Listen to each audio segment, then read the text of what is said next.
샬롬. 11월 15일 토요일 하나님 나라를 시작하는 말씀 묵상 시간입니다. 하나님께서 오늘 우리에게 주시는 말씀은 에스라 10장 1절에서 8절까지의 말씀인데요.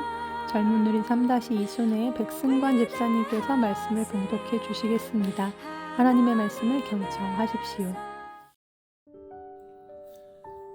에스라가 하나님의 성전 앞에 엎드려 울며 기도하여 죄를 자복할 때 많은 백성이 크게 통곡하며 이스라엘 중에서 백성의 남녀와 어린아이의 큰 무리가 그 앞에 모인지라.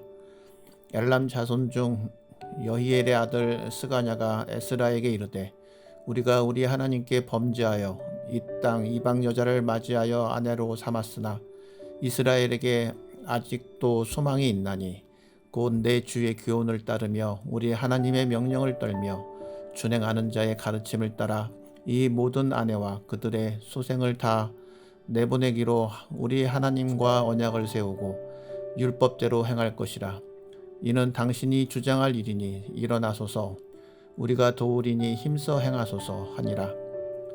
이에 에스라가 일어나 제사장들과 레위 사람들과 온 이스라엘에게 이 말대로 행하기를 맹세하게 하며 우리가 맹세하는지라. 이에 에스라가 하나님의 성전 앞에서 일어나 엘리야십의 아들 여호하난의 방으로 들어가니라. 그가 들어가서 사로잡혔던 자들의 죄를 근심하여 음식도 먹지 아니하며 물도 마시지 아니하더니 유다와 예루살렘에 사로잡혔던 자들의 자손들에게 공포하기를 너희는 예루살렘으로 모이라. 누구든지 방백들과 장로들의 훈시를 따라 3일 내에 오지 아니하면 그의 재산을 정몰하고 사로잡혔던 자의 모임에서 쫓아내리나 하매. 에스라 10장을 처음 읽었을 때 제 마음속에 드는 감정은 당혹감과 불편함이었습니다. 에스라가 예루살렘에 도착했을 때 그곳에 이미 귀환해서 살고 있던 이스라엘 사람들이 있었는데요. 이들이 이방 여인과 결혼해서 가정을 꾸리고 자녀를 낳고 그들의 풍습을 쫓아 살아가고 있었습니다. 그래서 이를 본 에스라가 하나님 앞에서 통곡하면서 회개를 하는데요. 마음에 찔림을 받은 자들이 나와서 자기들이 지은 죄를 뉘우치면서 돌이킬 것을 결단하는 장면이 오늘 본문에 나옵니다. 그런데 문제는 그 결단의 표지로 내놓은 것이 바로 아내와 자녀를 내어보내는 것, 즉 아내와 자녀를 버리는 일이었기 때문입니다.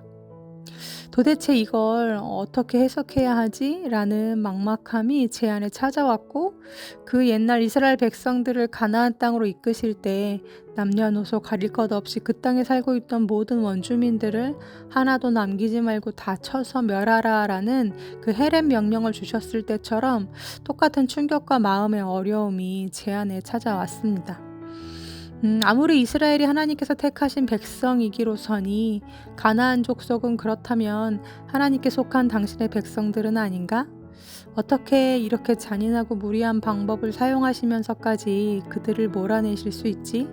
꼭 이렇게까지 하셔야만 했나? 라는 의문이 들었었는데 이번에도 역시 이스라엘의 회개의 방식이라는 것이 너무나도 이스라엘 중심적이고 이기적으로 보였기 때문에 왜 잘못은 자기들이 해놓고 그 잘못된 선택의 대가를 애꿎은 여인들과 어린 자녀들이 당해야 하는지 도무지 이해가 되지 않았습니다.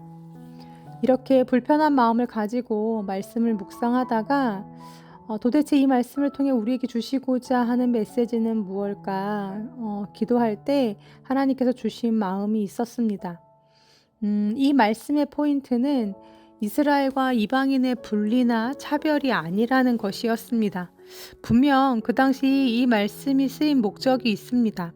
하지만 그때의 시대적 상황이나 역사적 상황은 지금과는 차이가 있죠. 그래서 그 내용을 오늘날의 윤리 기준으로 그대로 옮겨오면 오히려 말씀을 왜곡시키게 됩니다. 그래서 오히려 그 문자 뒤에 있는 더 본질적인 정신과 뜻, 목적과 메시지를 알아내는 것이 중요합니다. 그렇다면 하나님께서 가나안 족속을 진멸하라고 하셨던 본질적인 이유, 그리고 오늘 에스라서 10장에 이방 아내와 아이들을 내보내라 하신 말씀이 가지고 있는 본질적인 함의는 무엇일까요? 이를 알기 위해서는 먼저 하나님이 어떠한 분이신지, 그 하나님이 당신의 백성들에게 요구하는 삶은 무엇인지에 대해 알 필요가 있습니다.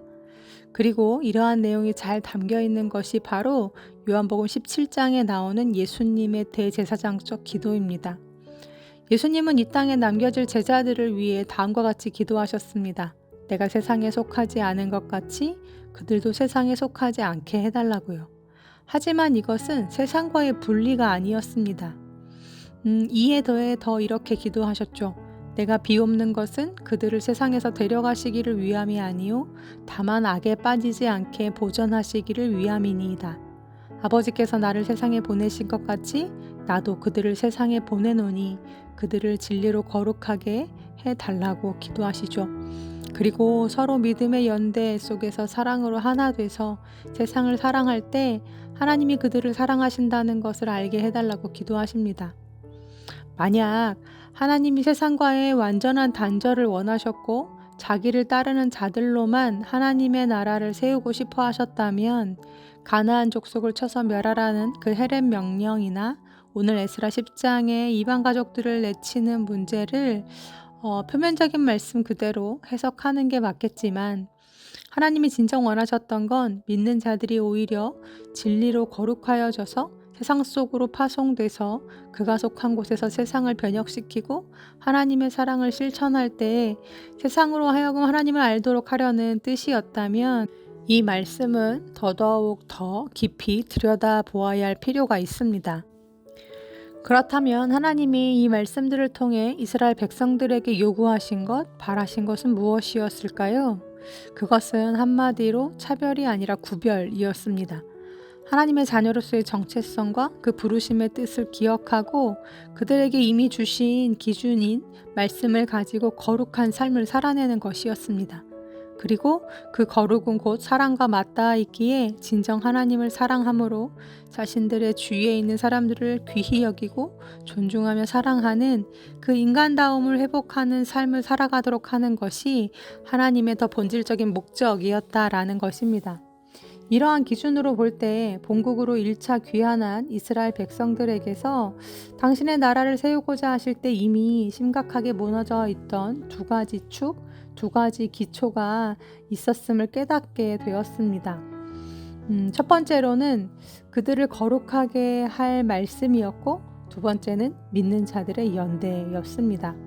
세대와 세대를 거치며 그리고 바벨론 포로기를 거치며 이들은 하나님의 백성으로서 마땅히 마음에 새기라 하셨던 말씀을 많이 잃어버린 상태였습니다. 어떻게 살아가야 하는가, 어떤 선택을 해야 하는가의 기준을 상실했다라는 것입니다. 그러니 본국으로 돌아온다 한들 말씀의 기초 위에 세워져야 할 당신의 나라가 저절로 세워질 리 없었겠죠. 지난 하나시에서 말씀드렸던 바와 같이 성전 공사가 중간에 중단된 이유도 같은 이유에서 있습니다. 그 시간을 통해 하나님은 먼저 그들의 정체성과 그들이 잃어버린 말씀을 다시 그들 속에 세우시기 원하셨습니다. 두 번째, 그들은 믿음의 연대를 상실했습니다. 이스라엘 백성들이 본국으로 돌아와 이방 여인들과 결혼한 이유는 단순히 사랑 때문이 아니었습니다. 포로에서 돌아온 그들은 이미 황폐한 땅에서 살아야 했고 경제적으로 사회적으로 매우 불안정한 상태였는데요. 이러한 상황에서 이방 민족들과의 결혼은 생존 전략이자 또 현실적인 타협안이었습니다. 하나님의 보호보다 현실적인 방법을 더 우선했던 것이죠. 그런데 문제는 그들의 모범이 되어야 할 지도자들이 먼저 그 길을 갔다라는 것입니다. 에스라 9장 2절 말씀은 이렇게 말합니다. 방백들과 고관들이 이 죄에 더욱 으뜸이 되었다고요. 백성을 가르치고 모범이 되어야 할 제사장들이 먼저 타협의 길로 들어섰다는 것입니다. 이렇게 지도층 부에서부터 이탈자들이 생겨나고 연대가 무너지니 공동체 전체의 신앙이 무너졌습니다. 이처럼 이스라엘의 문제는 통혼이 아니라 말씀의 뿌리를 내리지 못한 신앙, 믿음의 연대가 무너져버린 흩어진 공동체성에 있었습니다. 말씀이 없으니 기준이 무너졌고 뜻을 모르니 현실과의 타협이 쉬웠고 하나님을 바라보지 못하니 믿음의 결여가 생겨났는데 현실은 그들이 이겨내기에 많이 버겁고 어려웠습니다. 그리고 그들을 이끌어야 할 지도자들 그룹에서부터 붕괴가 일어났죠. 공동체 전체가 왜 이곳으로 다시 돌아왔는지, 그래서 이들을 다시 부르신 목적이 무엇인지조차 잊어버리고 세상 사람들과 똑같이 분별이 없고 구별이 없는 삶을 살아가고 있었다라는 것입니다. 사랑하는 우리 우신 가족 여러분, 하나님이 우리에게 원하시는 것은 세상과의 단절이 아니라 세상 속에서 말씀으로 구별되는 삶, 더 나아가 세상의 바른 진리가 무엇인지 알려주고 무엇이 옳은 것인지를 알려주는 삶입니다. 그래서 에스라가 이스라엘 백성들을 부끄럽게 했듯이 우리가 세상을 부끄럽게 하고 그들을 변혁할 수 있는 사람이 되는 것입니다. 그런데 이러한 일은 혼자서는 해내기가 결코 쉽지 않죠.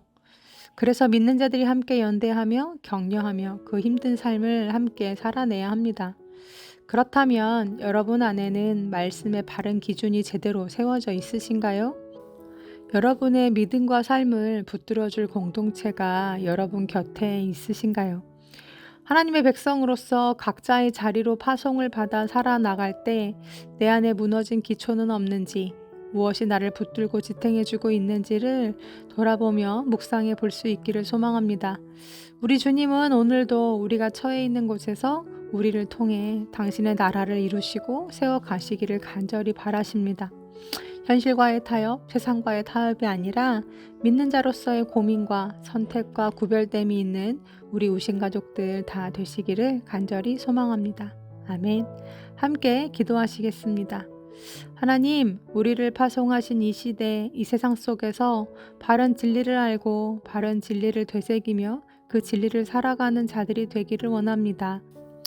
분리가 아닌 구별로, 사랑으로 귀결되는 거룩으로 오늘을 살아가는 우리 우신 가족들이 되게 하여 주옵소서.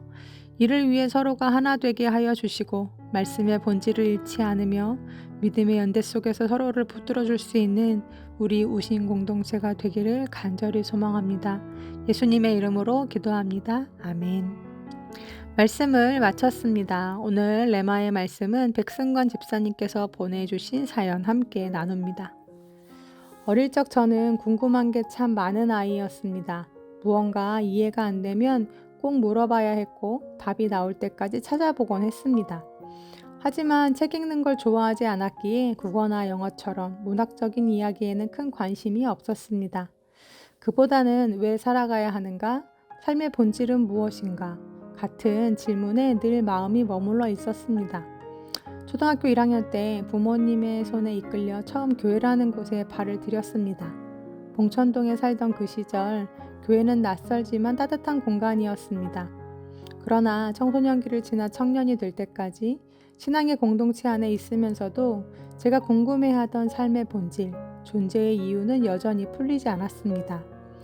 20대 대학 시절 미드바르 찬양 동아리에서도 나름 동아리 신앙 공동체 속에서 시간을 보냈지만 20대 후반에는 직장을 다니며 잦은 출장과 업무로 교회에 정착하지 못한 채 여전히 삶이란 무엇일까를 질문에 품고 여러 교회를 찾아다니며 예배 드리던 시절이 있었습니다. 잘 알려진 목사님의 설교를 찾아 듣기도 했지만 그때도 제 마음속의 갈증은 여전했습니다. 그러던 중 30대 중반 무렵 결혼을 앞두고 친구의 소개로 높은 뜻 숭의교를 알게 되었습니다. 그곳에서 처음으로 정착이라는 단어를 경험했습니다. 가정을 이루고 아이를 키우며 가장으로서 책임을 다해야 하는 시절이었기에 삶의 본질을 탐구하기보다는 오늘을 살아내는 것이 제게 더 큰 과제가 되었습니다. 그리고 세월이 흘러 교회가 2번의 분립을 거쳐 지금의 높은 뜻 우신교회에 이르기까지 저 역시 그 여정 속에 서 있습니다. 돌아보면 제 인생의 신앙 여정은 늘 본질을 찾는 길이었습니다. 아직도 성경에 대해 잘 모르는 나이지만 그럼에도 불구하고 하나님의 말씀 속에서 저를 향한 하나님의 뜻과 방향을 찾고자 하는 마음만은 변함이 없습니다. 최근 설교 중에 세상에서 이기는 자와 세상을 이기는 자에 대한 말씀이 있었습니다. 그 말씀을 묵상하며 나는 과연 세상에서 이기는 사람일까? 아니면 세상을 이기는 사람일까? 아직 저는 세상 속에서 승리하기 위해 애쓰며 살아가고 있습니다. 그러나 동시에 그 세상과 싸우며 영적인 전쟁 속에서도 승리해야 한다는 부르심을 느낍니다. 비즈니스의 현실 속에서 사람과의 관계 속에서 신앙의 방향을 잃지 않으려는 싸움이 어쩌면 저의 신앙 전쟁인 것 같습니다. 그래서 제게 주신 레마의 말씀은 어떤 한 구절이라기보다 성경 전체 속에서 나를 이끄시는 하나님의 음성인 듯 합니다. 하나님께서는 제 삶의 여정 전체를 통해 너는 여전히 길 위에 있다. 세상에서 이기려 하지 말고 세상을 이기는 믿음을 붙들어라. 이렇게 말씀하시는 것 같습니다. 저는 여전히 부족하고 여전히 잘 모릅니다. 하지만 매일의 삶 속에서 세상과의 싸움, 그리고 내 안의 싸움 속에서 하나님께서 주시는 작은 승리의 흔적을 붙들며 살아가고 있습니다. 그것이 아마 제가 지금까지 걸어온 길에서 하나님께서 제게 주신 레마의 말씀, 그리고 앞으로도 붙들어야 할 말씀이 아닌가 생각합니다. 감사합니다. 찬양은 견고한 진을 파하네 라는 최근에 나온 CCM인데 저의 레마의 말씀과 어울린 듯하여 추천 찬양으로 남깁니다. 네, 이렇게 사연 보내주셨습니다. 본질을 찾아가는 신앙의 여정을 걷고 계신 집사님과 이런저런 신앙적인 대화를 나누다 보면 집사님의 하나님을 향한 추구가 얼마나 깊고 진실한지 느껴질 때가 많은데요. 그 여정을 함께 하고 있음에 참 감사하고 행복합니다. 그 길을 가던 중 더 그분을 알고 더 그분을 닮고 더 자유해지고 행복해지시는 집사님의 삶이 되길 응원합니다. 그럼 집사님께서 추천해 주신 찬양 들으시면서 더 깊은 묵상 하시겠습니다.